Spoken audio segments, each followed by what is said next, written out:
नमस्कार दोस्तों, स्वागत है आप सभी का आपके इस यूट्यूब चैनल ओनली टीचिंग पर। डीएसएसबी ने दो नोटिफिकेशंस जारी किए हैं। पहला है रिजल्ट नोटिस और दूसरा है रिजेक्शन नोटिस। जो रिजल्ट नोटिस है वो पोस्ट कोड 148/17 से रिलेटेड है और जो रिजेक्शन नोटिस है वो 87/17 से रिलेटेड है। दोस्तों, जिन भी उम्मीदवारों का चयन हुआ है पोस्ट कोड 148/17 में, उनको बहुत बहुत बधाई। और जिनको रिजेक्ट किया गया है पोस्ट कोड 87/17 में, उनके लिए एक सबक है। और जो भी फ्यूचर में एग्ज़ाम देने जा रहे हैं उन सभी के लिए सबक है कि जिस वजह से उनको रिजेक्ट किया गया है। मैं इस वीडियो में आपको दोनों नोटिफिकेशंस दिखाऊंगा और मैं आपको ये भी बताऊंगा कि इनको किस वजह से रिजेक्ट किया है, ताकि फ्यूचर में अगर अगर आप कभी भी कोई भी एग्ज़ाम देते हैं तो आपको इस बात का ध्यान रखना चाहिए, ताकि फ्यूचर में आप कभी भी रिजेक्ट ना हो। अगर उन्होंने वो गलती नहीं की होती तो शायद उनका भी आज सिलेक्शन हुआ होता। तो चलिए दोस्तों, हम शुरू करते हैं।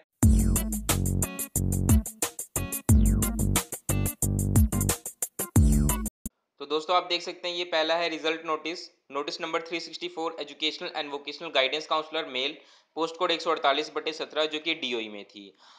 इनकी जो वैकेंसी है ये एडवर्टाइज हुई थी अंडर एडवर्टाइजमेंट नंबर 4/2017। इसमें 222 वैकेंसीज थी। यूआर की 114, ओबीसी की 63, एससी की 28, एसटी की 17, इंक्लूडिंग फिजिकली हैंडीकैप, ओएच और वीएच कैटेगरी। इनका पेपर 12 अगस्त 2018 को हुआ था और इनका रिजल्ट डिक्लेयर किया गया था और फिर ई डोजर मंगाए थे। और ई डोजर वेरिफिकेशन के बाद जो फाइनल रिजल्ट है वो डिक्लेयर कर दिया गया है, जिनमें की लिस्ट जारी की है जो भी कैंडिडेट्स प्रोविजनली नॉमिनेट हुए हैं। प्रोविजनली नॉमिनेट होने का मतलब ये है कि आपको सिलेक्ट तो किया गया, बट अभी जो यूजर डिपार्टमेंट है वो आपका डॉक्यूमेंट वेरिफिकेशन करेगी।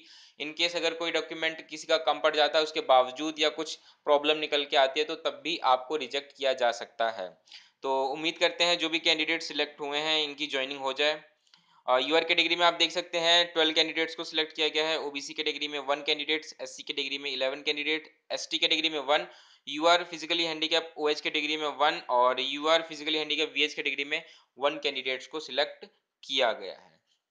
इसके अलावा एक कैंडिडेट्स हैं जिनको पेंडिंग रखा गया है बिकॉज उनका कुछ जो डॉक्यूमेंट है वो कम रह गया था, और क्या रीज़न है वो भी यहाँ पे इन्होंने दे रखा है। इसके अलावा आप देख सकते हैं मतलब जिनका रिजल्ट पेंडिंग रखा गया है उनको टाइम दिया गया है 11 मार्च 2019 से लेकर 17 मार्च 2019 के बीच। आपको जो डॉक्यूमेंट कम रह गए थे उसको आपको अपलोड करना है दोबारा से। इसके अलावा आप ध्यान रखिएगा कि एक कैंडिडेट्स हैं जिनका रिजल्ट पेंडिंग इसलिए रखा गया है बिकॉज उनका पीजी और एमए डिग्री, पीजी डिप्लोमा और एमए डिग्री दोनों सेम ईयर का था, इस वजह से उनका रिजल्ट पेंडिंग रखा गया है।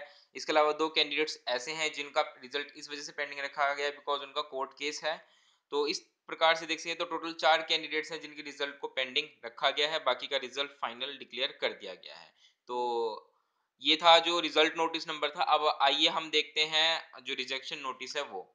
तो दोस्तों, ये है रिजेक्शन नोटिस नंबर। आप देख सकते हैं notice number 357, special education teacher post code 87/17 in directorate of education. इसमें इन्होंने बता रखा है कि भाई इनका जो पेपर है वो 29 जुलाई 2018 को हुआ था और इनका जो रिजल्ट है वो भी डिक्लेयर कर दिया गया था। इस दौरान क्या हुआ कि कुछ कैंडिडेट्स ऐसे थे जिनको रिजेक्ट किया गया है बिकॉज उन्होंने एग्जामिनेशन हॉल में जो उनको ओएमआर शीट मिली थी, आंसर शीट जिसको हम कहते हैं, उसमें उन्होंने ठीक से सर्कल नहीं किए थे। स्पेशली उन्होंने उनके जो इम्पोर्टेंट पर्टिकुलर्स होते हैं, जो कि इम्पोर्टेंट इंफॉर्मेशन होती है, उनको ठीक से उन्होंने सर्कल नहीं किया था। इस वजह से उनको रिजेक्ट किया गया है।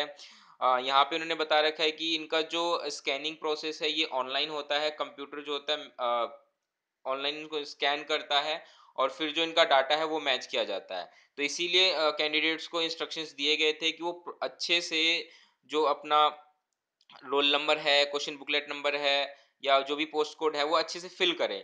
बट कुछ कैंडिडेट्स हैं जिन्होंने इस बात का ध्यान नहीं रखा, इस वजह से इनको रिजेक्ट कर दिया गया। तो यहाँ पे आप देख सकते हैं पूरी लिस्ट जारी कर रखी है। टोटल 97 कैंडिडेट्स हैं जिनको इस वजह से रिजेक्ट कर दिया गया है। तो दोस्तों, इस वजह से कहा जाता है पेपर में बिल्कुल ध्यान से सर्कल किया करिए, जो भी आप डिटेल भर रहे हैं उसके अकॉर्डिंग, बिकॉज डीएसएसबी रिजेक्ट कर देती है ऐसे कैंडिडेट्स को। डीएसएसबी का कोई भी संस्थान होगी वो रिजेक्ट कर देगी अगर आप कोई भी गलत इन्फॉर्मेशन भरते हैं या किसी भी तरीके से सर्कल ठीक से नहीं करते हैं जिसकी वजह से उनको प्रॉब्लम होती है चेक करने में, तो रिजेक्ट कर देते हैं। तो दोस्तों, आप फ्यूचर में ध्यान दें कि आप कोई भी एग्जाम दे रहे हैं या आप डीएसएसबी का ही देने जा रहे हैं फ्यूचर में, तो इस बात का आप ध्यान रखिए कि सर्कल ठीक से किए जाएं। बिकॉज कई बच्चों को इस वजह से रिजेक्ट किया जा रहा है। अगर इन्होंने सर्कल ठीक से किए होते तो इनमें से कई कैंडिडेट्स ऐसे होते जिनका नाम आज फाइनल लिस्ट में होता।